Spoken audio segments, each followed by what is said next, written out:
영적 군사라고 하는 책에서 로이드 존스 목사님께서 이렇게 이야기를 한 대목이 있습니다. 크리스천은 장밋빛 침대에 누워 자신을 천국으로 보내줄 열차를 여유 있게 기다리는 사람들이 아니다. 이렇게 말했습니다. 이게 무슨 말일까요? 크리스천으로 이 땅을 사는 것이 그저 매일매일 편안하기만 하고 안락하기만 한 삶이 아니라고 하는 것입니다. 그렇죠?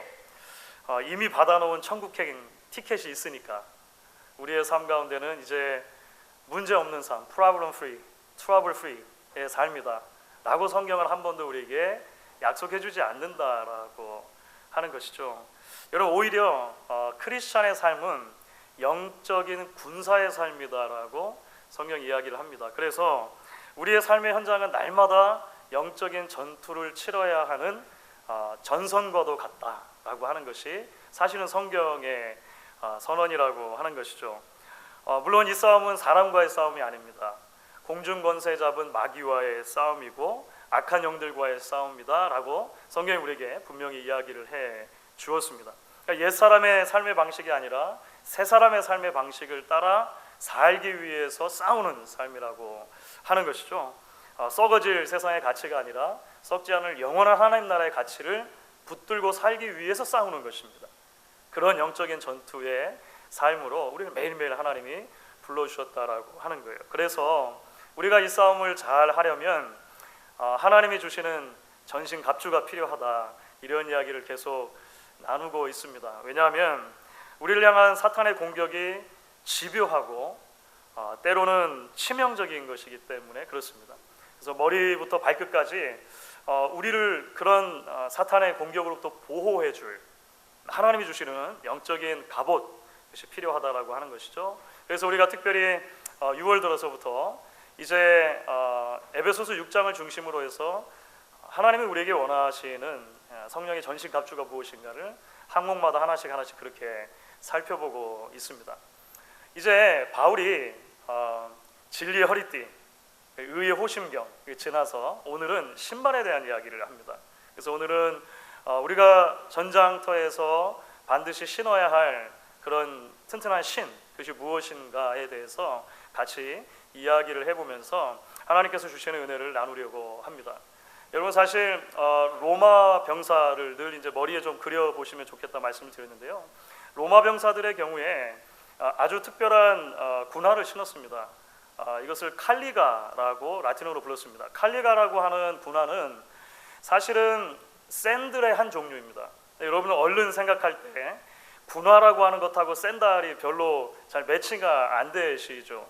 우리는 이제 샌들 하면 더운 여름에 간단하게 신는 그런 신발을 생각하니까 샌들은 심한 운동을 할 때나 아니면 뭐 등산할 때 우리는 아예 신으면 위험한 것으로 그렇게 생각을 합니다. 그렇죠?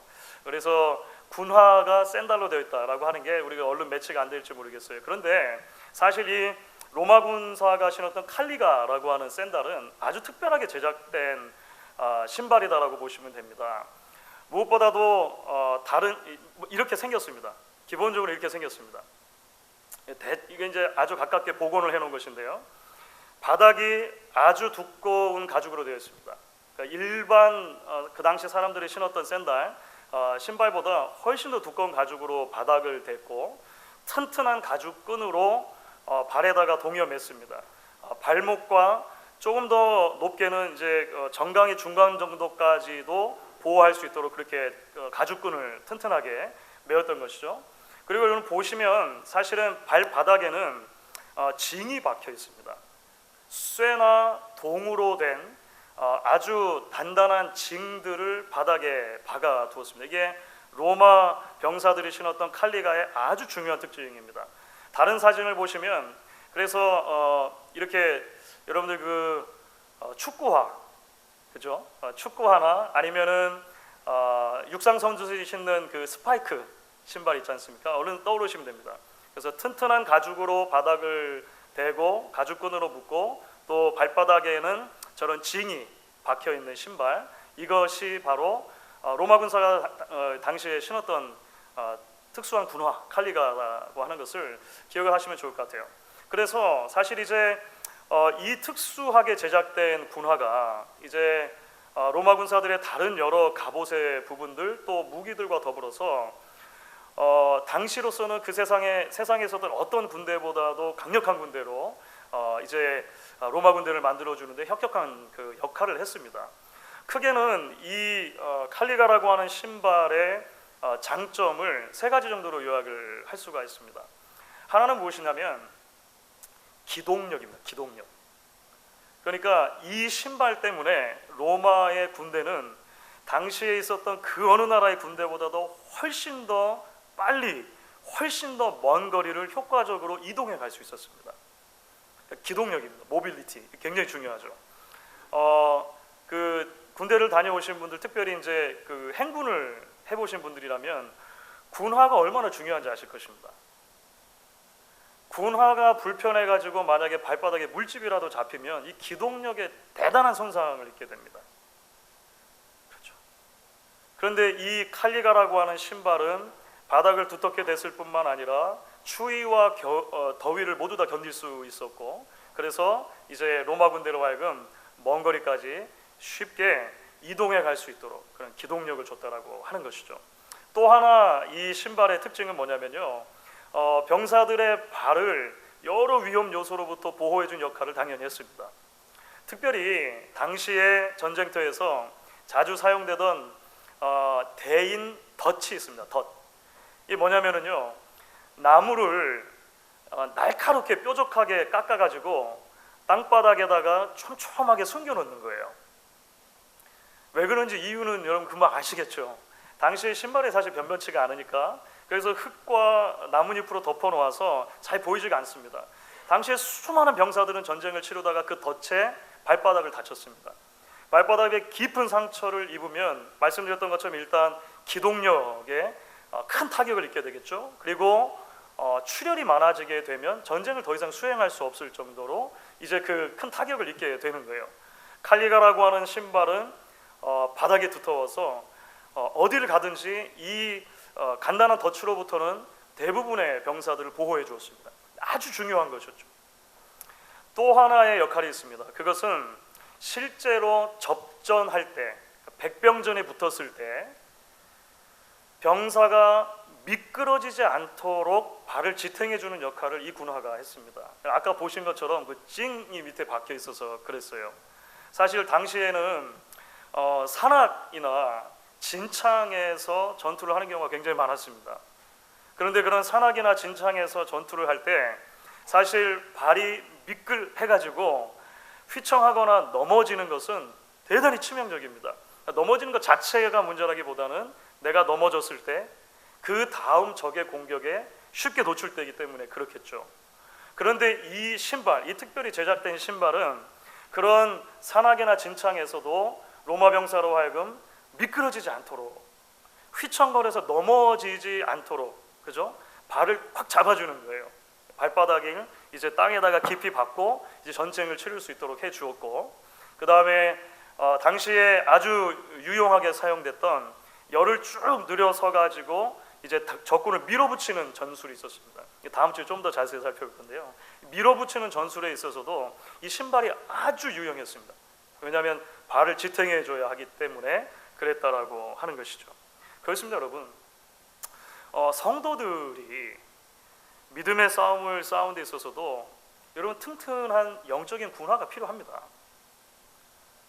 사탄의 공격에 맞서서 우리의 발을 보호해주고 우리가 미끄러지지 않도록, 넘어지지 않도록 해주고 복음을 효과적으로 전달할 수 있는 기동력을 주는 이 복음의 신발, 그렇죠? 우리에게 있는 신발이 필요하다라고 하는 것이죠. 그럼 우리는 이제 이런 질문을 던질 수가 있을 것입니다. 자연스러운 질문은 뭐냐면 좀 더 구체적으로 우리의 신앙이 언제 균형을 잃고 미끄러지고 넘어지게 되느냐라고 하는 것입니다. 그렇죠. 언제 우리의 발이 상처를 입어서 제대로 설 수가 없게 되는지, 기동력이 떨어져서 우리의 삶 전체를 통해서 복음의 기쁜 소식이 효과적으로 전달되지 못하는지 우리가 생각을 해봐야 하는 것이죠. 우리는 이 질문에 대한 답의 열쇠를 바울이 우리에게 필요한 신발의 정체가 무엇인지를 밝혀주는 대목에서 사실은 이제 감지를 하게 됩니다. 그럼 오늘 바울이 우리에게 필요한 신발을 무엇이라고 정의를 해주었습니까? 여기 15절의 말씀이었죠. 15절 말씀을 보시니까 평안의 복음이 준비한 것으로 신을 신으라 이렇게 얘기했습니다.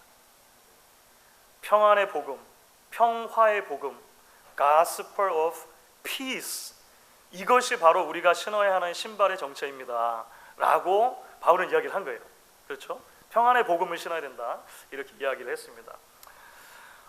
여러분 사실 성경을 보시면 죄의 결과는 사실 불화라고 할 수가 있습니다. 처음 인류가 범죄했던 에덴 동산의 이야기로 여러분 돌아가 보시면 쉽게 이해가 되실 거예요.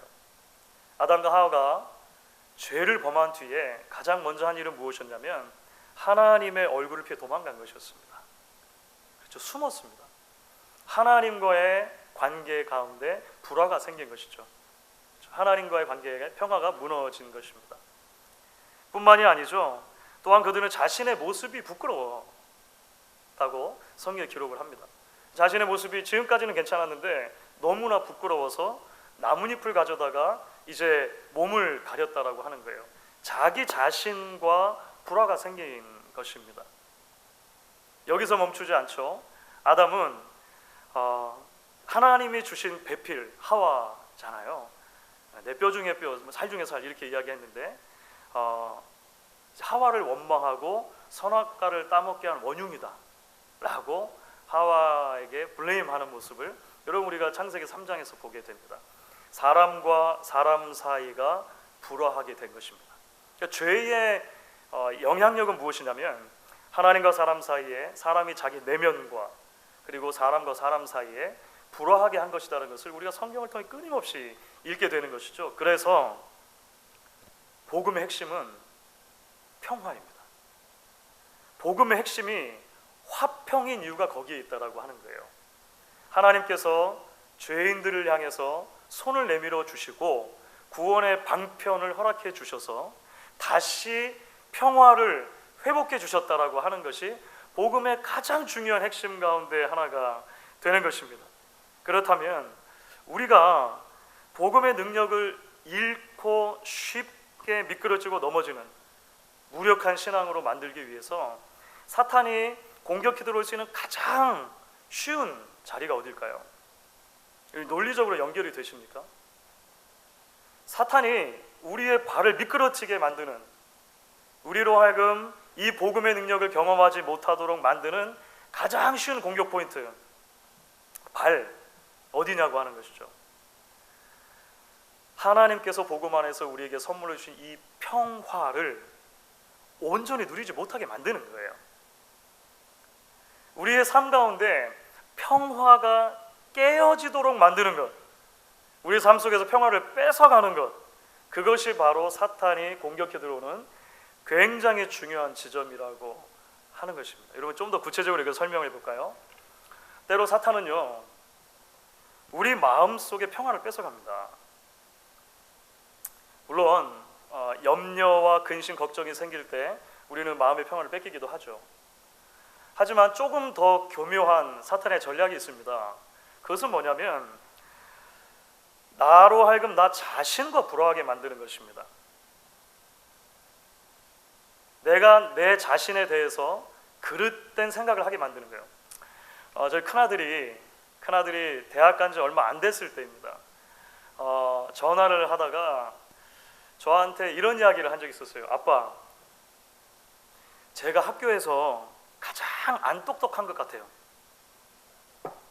이런 이야기를 한 적이 있었어요. 왜 이런 얘기를 했을까요? 이제 대학에 처음으로 입학을 해가지고 이제 다른 친구들을 많이 사귄 거예요. 그렇죠? 미국 각지에서 온 친구들 만나고 또 뭐 한국에서 다른 나라에서 온 유학생들 만나고 그렇게 만나서 이야기를 한 것입니다. 대화를 하다 보니까 다른 아이들은 너무 똑똑한 거예요. 아는 게 너무 많아요, 나보다. 내가 지금까지 경험했던 인생의 경험치보다 훨씬 많은 것을 경험한 것처럼 보이는 거예요. 그래가지고 아빠, 내가 이번에 입학한 입학생 중에서 가장 바보 같아요. 그런 얘기를 아들이 해요. 물론 이제 고등학교에서 공부 잘하는 똑똑한 아이들끼리 뭐 하나 했으니까 그렇게도 하겠죠. 제가 아들에게 이런 이야기를 해줬습니다. 괜찮아 아들, 아마 너랑 이야기해본 다른 모든 친구들도 아마 그렇게 생각했을 거야. 위로한다고 그런 얘기를 해줬어요. 여러분, 제가 왜 이런 이야기를 드리냐면요, 사탄이 종종 우리에게 어떤 방식으로 공격을 해오냐면 건강하고 균형 잡힌 자아상을 자꾸 왜곡하는 방식으로 우리에게 다가옵니다. 하루는 우리에게 이렇게 얘기하는 거예요. 너는 정말 잘났어. 정말 잘났어. 그래서 다른 사람들한테 이런 대우를 받고 살 사람이 너는 아니야. 자꾸 얘기를 해요. 그러다가 다음날 아침이면 또 사탄은 우리에게 다가와서 이야기하죠. 넌 안 돼. 저 사람들과 모두 다 너보다 똑똑한 사람들이야 라고 이야기를 하는 거예요. 그러니까 보고만 해서 건강하고 균형 잡힌 자아상을 가져야 하는데 이것을 자꾸 극단적으로 만들게 되는 것이죠. 좌로나 우로나 치우치게 만들어요. 좌로나 우로나 치우치면 흔들리게 되어 있습니다. 흔들리게 되어 있습니다. 그러다가 넘어지게 되어 있어요. 때로는 그래서 우리를 너무 교만하게 사탄이 만들어서 누구의 소리에도 귀를 기울이지 못하도록 만들다가 다음날 아침이면 우리를 하여금 너무나게 소심해지게 만들어서 모든 사람의 소리에 과민하게 반응하게 만드는 거예요. 이게 사탄이 쉽게 하는 일입니다. 우리 마음 안에 있는 평안을 뺏어가는 거예요. 우리의 마음 안에 있는 평안을 뺏어가는 것입니다. 그런가 하면 사탄은 사람들과의 관계 속에서의 평안을 뺏어갑니다. 그렇죠. 남편과 아내 사이에 다툼이 있게 만듭니다. 부모와 자녀 사이에 불화가 있게 만들어요. 일터에서 사람들과 불편함이 지속되게 만듭니다. 믿음의 형제 자매들 사이에 불신과 반목이 있게끔 만들어요. 여러분 아마 모두 다 경험해 보셨을 것입니다. 저도 마찬가지입니다. 여러분, 우리의 믿음이 좀 자라려고 하다가 사람들 사이의 평화가 무너지면 여러분 우리는 금방 미끄러집니다. 여러분 그런 경험도 안 해보셨어요? 관계의 평강이 흔들리기 시작하면 여러분 우리는 금방 상처를 입습니다. 금방 믿음 가운데 제대로 설 수 없게 되는 포인트가 오게 되는 거예요. 여러분 사탄이 너무나 잘 알고 있는 것입니다. 제가 언젠가도 말씀드렸는지 모르겠는데요, 여러분 그 훈수를 둘 때는 다 보입니다. 장기판을 이렇게 넘겨다 보는 훈수를 두면 아유 다 보여요. 그런데 이상하게 내가 그 장기판에 앉아 있으면은요 쉬운 것 같은 것도 안 보여요. 그게 우리 사람의 본성인 것 같아요. 사탄이 그것을 너무나 잘 알고 있다라고 하는 거예요. 남의 신앙에 대해서 이야기할 때, 남들의 불화에 대해서 이야기할 때는요 우리는 모두 다 정답을 말할 수 있습니다. 교회를 다니는 사람 누구나 다 정답을 말할 수 있어요. 그런데 내가 그 불화의 자리에 들어가면 그렇게도 어렵다라고 하는 것입니다. 쉽게 흔들리고 넘어지고 그만 우리 안에 있는 평강을 뺏기게 되는 것이죠. 관계 안에 있던 평강을 계속해서 뺏기게 됩니다. 결국 여러분 사탄이 이와 같이 우리를 한편으로 자신과 불화하게 만들기도 하고 또 다른 한편으로 다른 사람들과 불화하게 만드는 궁극적인 이유가 뭘까요? 여러분 이게 궁극적인 목표가 있는 거예요. 여기서 멈추는 게 아니라 최종적으로 하나님과 다시 불화하게 만드는 것이 목표라고 하는 것입니다. 하나님께 나아가는 것이 서먹하게 만드는, 서먹하게. 아마 이런 경험도 여러분들 아마 해보셨을 것입니다. 내 속이 지금 이런데 예배는 드려서 뭐하나, 이런 거 있잖아요. 예. 그동안 들은 말씀이 얼마고 드린 기도가 얼마인데 이렇게 변하지가 않지? 그럼 이제 말씀은 더 이상 내가 들어서 뭐하나, 기도는 더 해서 뭐하나, 여러분 이런 그 신앙적인 회의 있잖아요.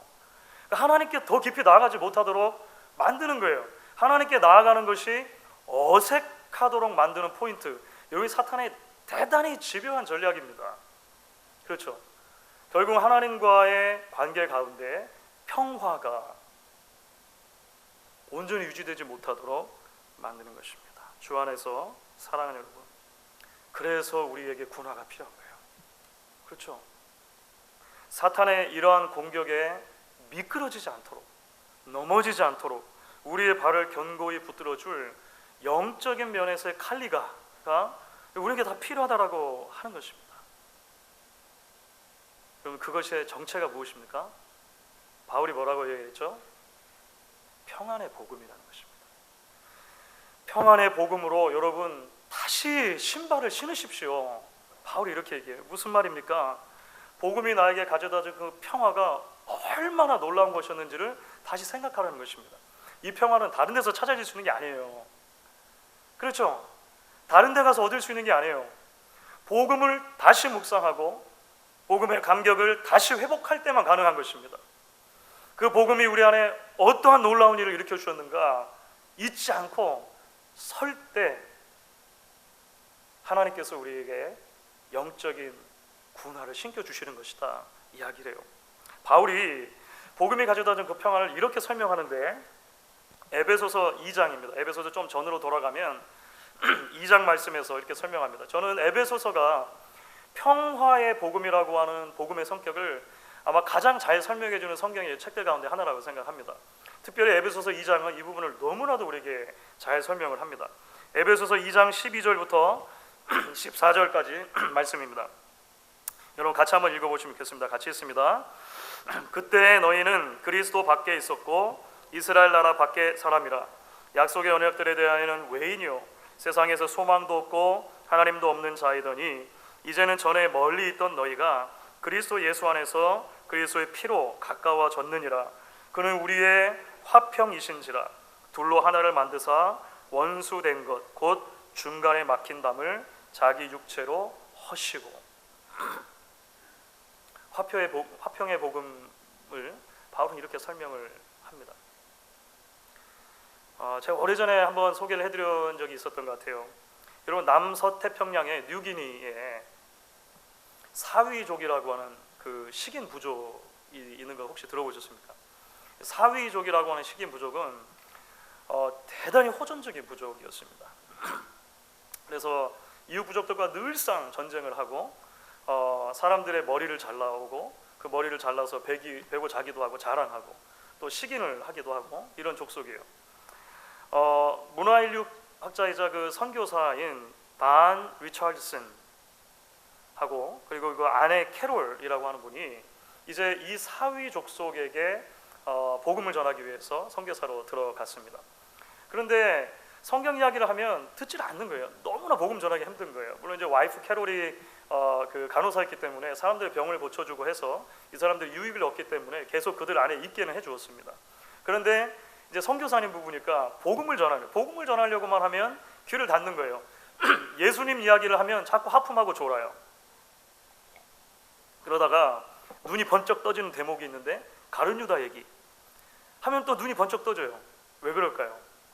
이 사람들 가지고 있는 가치체계가 서구의 가치체계, 우리 일반적인 가치체계가 전혀 다른 거예요. 이 사람들의 삶의 방식 속에서 가장 훌륭한 삶의 덕목은 배신인 거예요. 배신. 그러니까 예수님이 이해가 안 되는 거예요. 왜 저러지? 그 대신 가룟유다, 와 훌륭하네. 이렇게 자꾸 얘기가 되니까 아니 성경을 열어서 이 복음을 전할 수가 없는 거예요. 그래서 계속해서 이제 시간이 흘러가게 되었다는 것입니다. 이게 얼마 정도 이 사람들이 심각한가 하면 이웃 부족의 친구를 사귀어가지고 잘 대접하다가 어느 순간 불시에 이 친구가 알지 못하는 사이에 공격해서 목숨을 뺏고 그 인육으로 마을 사람들이 파티를 하고 하는 것이 최고의 영웅 대접을 받는 이런 삶이었던 것이죠. 그런데 시간이 흘러서 이 단 리차드슨이라고 하는 선교사님 부부가 이 그 문화 가운데 아주 특별한 것을 하나 발견하게 됩니다. 그렇게 호전적이고 싸움을 하던 부족인데 어느 순간 전쟁을 더 이상 하지 않는 시점이 있다는 거예요. 이게 어떤 방식으로 근데 이루어지는지를 자세히 봤는데 이런 방식인 거예요. 옆에 부족하고 너무 전쟁을 많이 해서 인명이 피해가 너무 많은 것입니다. 그러니까 이제 큰일 났어요. 남자들 다 죽게 생긴 거예요. 그럴 때 이웃 부족과 평화의 협정을 맺는 거예요. 잠시 싸움을 멈춥시다. 이게 평화의 협정을 맺는데 평화의 협정을 맺는 방식이 아주 흥미롭다는 것입니다. 각 추장이 자신의 아들을 서로 맞바꾸는 거예요. 그 평화 기간 동안. 그래서 이 추장이 저 부족으로 자신의 아들을 보내고 저 추장도 자신의 아들을 이쪽 부족으로 보내는 거예요. 그래서 내 아들이 다른 부족의 소위 양자 또는 볼모로 있는 동안만큼은 평화가 유지되는 것이죠. 그렇죠? 이 사람들은 이 아이를 특별한 이름으로 불렀어요. 그 아이를 Peace Child라고 부른 거예요. 평화의 아이라고 부른 거예요. 평화의 아이. 이 아이가 거기 가 있는 동안만큼은 우리에게 평화다라고 하는 것이죠. 단 리처드슨 선교사님이 그 문화를 보고 나서 바로 이거다 이렇게 생각을 한 거죠. 왜냐하면 여러분 아까 읽으신 에베소서 2장 말씀처럼 사실 복음의 핵심 가운데 어떤 내용이 들어있습니까? 하나님께서 자신의 아들 예수를 죄인을 위해 Peace Child를 보내셨다, 평화의 아이로 보내셨다라고 하는 내용이 담겨있기 때문에 그래요. 그래서 예수님을 다르게 설명하지 않고 그들이 가지고 있는 문화의 방식으로 예수님이 하나님이 우리에게 보내신 Peace Child입니다, 평화의 아이입니다라고 전하기 시작했고 비로소 그들의 마음이 열리기 시작했다는 거예요.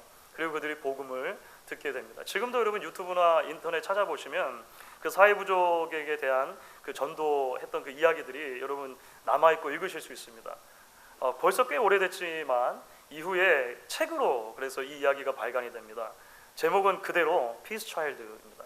평화의 아이라고 하는 제목으로 이제 책이 나오게 되었어요. 사랑하는 여러분, 그렇습니다.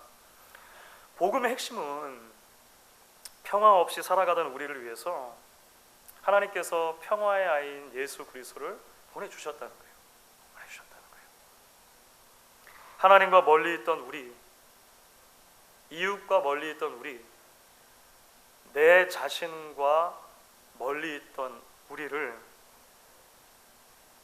참 평화의 자리로 초대해 주시는 것, 바로 그것이 복음의 메시지이고 복음의 능력이라고 하는 것이죠. 그는 우리의 화평이신지라. He is our peace. 그가 우리의 화평이신지라. 둘로 하나를 만드사 원수된 것 곧 중간에 막힌 담을 자기 육체로 허시고. 죄가 만들어낸 그 수많은 담들을 평화의 아이인 예수 그리스도께서 헐어주셨다라고 하는 것입니다. 그리고 한 목사님께서 에베소서 6장 설교하시는 가운데 이런 이야기를 하시더라고요. 여러분, 우리 인생은 수많은 바나나 껍질이 깔려있는 것과 같습니다. 바나나 껍질, 우리 미국 문화에서 뭘 의미하는지 아세요? 바나나 껍질은 밟으면 미끄러지는 거예요. 밟으면 미끄러지는 거. 그래서 우리 아이들 보는 만화 같은 거 보면 이 누군가를 골탕 먹이려고 할 때 바나나 껍질 밑에다 깔아두죠. 우리 인생은 바나나 껍질이 깔려있는 그런 세상과 같다라고 하는 것입니다. 밟으면 쑥 하고 넘어지기 쉬운 것이죠. 그러니까 사탄이 우리 인생길 도처에다가 그런 바나나 껍질 깔아놨다라고 하는 것입니다. 이 목사님께서 이어서 이런 이야기를 하세요. 바나나 껍질을 밟으면 미끄러운 것처럼 휘청한 인생이 우리의 인생입니다. 어떻게 한 번도 미끌하지 않고 살 수 있습니까? 어떻게 한 번도 휘청하지 않고 살 수 있습니까? 하지만 여러분, 복음의 신발이 있으면 미끌하긴 하지만 넘어지지는 않습니다. 휘청하지만 쓰러지지는 않을 수 있습니다. 이렇게 얘기하시더라고요. 여러분, 그렇게 믿으십니까? 여러분, 그게 복음의 능력인 거예요. 복음의 능력인 거예요. 저는 이 말씀을 들으면서 로마서 8장 말씀이 생각났습니다. 로마서 8장.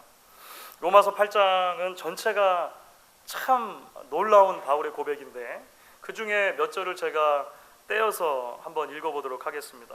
우리가 잘 아는 말씀입니다. 만일 하나님이 우리를 위하시면 누가 우리를 대적하리요? 자기 아들을 아끼지 아니하시고 우리 모든 사람을 위하여 내주신 이가 어찌 그 아들과 함께 모든 것을 우리에게 주시지 아니하겠느냐? 누가 우리를 그리스도의 사랑에서 끊으리요? 환난이나 곤고나 박해나 기근이나 적신이나 위험이나 칼이랴. 그러나 이 모든 일에 우리를 사랑하시는 이로 말미암아 우리가 넉넉히 이기느니라. 바울의 삶은 프로블럼 프리의 삶이 아니었다는 것을 이 말씀을 통해서 우리가 금방 보게 됩니다. 환난이나 곤고나 박해나 기근이나 적신이나 위험, 칼, 이건 전부 다 바울이 당한 것들입니다. 바울의 삶에는 수많은 바나나 껍질들이 깔려 있었습니다. 그런데요, 그의 발을 굳게 붙들어주는 복음의 신발이 있었어요. 평안의 복음의 신발이 있었어요. 그 내용이 무엇입니까? 아들 예수를 주신 하나님께서 나를 위해 다른 모든 것을 선물로 주시지 않겠느냐라고 하는 확신입니다. 하나님이 나를 위하시면 누가 나를 대적할 수 있겠는가라고 하는 복음 안에 균형 잡힌 자아상이었습니다. 그 복음 안에 균형 잡힌 자아상을 가지고 다른 사람들을 보았고 자신의 사역의 자리를 보았습니다. 날마다 하나님과의 관계를 바라보았다라고 하는 거예요. 저는 이 복음 안에 담긴 참 축복의 선언이 우리의 발을 붙들어 주어야 할 평안의 복음의 신발이라고 그렇게 믿습니다. 이런 말씀을 정리해 보도록 하겠습니다. 제가 좋아하는 정채봉 시인, 동화 작가셨고 시인이셨고 돌아가셨습니다. 정채봉 시인의 첫마음이라고 하는 시가 있습니다. 전체가 다 너무 좋은데 좀 제가 추렸습니다. 중간에 좀 길기 때문에. 첫마음이라고 하는 시가 이렇게 되어 있어요. 1월 1일 아침에 찬물로 세수하면서 먹은 첫 마음으로 1년을 산다면, 학교에 입학하여 새 책을 앞에 놓고 하루 일과표를 짜던 영롱한 첫 마음으로 공부를 한다면, 사랑하는 사이가 처음 눈을 맞던 날의 떨림으로 내내 계속된다면, 첫 출근하는 날 신발끈을 매면서 먹은 마음으로 직장 일을 한다면, 중간에 생략하고요. 이 사람은 그때가 언제이든지 늘 새 마음이기 때문에 바다로 향하는 냇물처럼 날마다 새로우며 깊어지며 넓어진다. 이것이 첫 마음이라고 하는 시입니다. 여러분, 사실 오늘 바울이 말한 내용을 조금 더 들여다보면요, 평안의 복음에 준비한 것으로 신을 신으라, 사실 이렇게 되어 있습니다. 평안의 복음을 그냥 신으라, 그냥 그렇게 말한 것이 아니라 평안의 복음의 신발을 준비한 것으로 신으라는 거예요. readiness라고 번역할 수 있습니다, 영어로. 그러니까 평안의 복음의 readiness, 그 준비됨, 준비를 신으라. 이 준비를 신으라는 게 도대체 무슨 말일까? 사실 많은 학자들이 여기에 대해서 이야기를 했어요. 그런데 저는 사실 정채봉 시인의 시 가운데 첫 마음이라고 하는 개념이 이 준비한 것, 준비, readiness라고 하는 개념과 가장 가까이 닿아있다 생각을 합니다. 무슨 말일까요? 평안의 복음을 잊지 않고 매일매일 전장에 나가는 군인처럼 그렇게 신발끈을 동여 매라는 의미겠죠. 그렇죠. 훈련할 때도 신발끈을 동여매면 매일매일 동여 맬 거예요. 그런데 오늘 전장에 나가는 거예요. 전장에 나가요. 늘 신었던 신발이지만 전장에 나갈 때는요, 마음이 새롭죠. 찬찬히 가죽끈을 자기의 정강이까지 동여 매겠죠. 밑에 찡이 잘 박혀있나 확인하겠죠. 그 마음이 readiness죠. 그 마음이 준비함이죠. 그 첫 마음, 그 첫 마음과 고백으로 매일 아침 영적인 군화의 끈을 동여 맬 수 있는 저와 여러분이 될 수 있기를 바랍니다. 그 평화의 복음 안에서 매일매일 새롭게 나를 들여다보고 형제 자매를 들여다보고 하나님을 다시 바라볼 수 있는 저와 여러분의 믿음의 순례 여정이 될 수 있기를 주의 이름으로 간절히 축원하겠습니다. 여러분, 시작 같이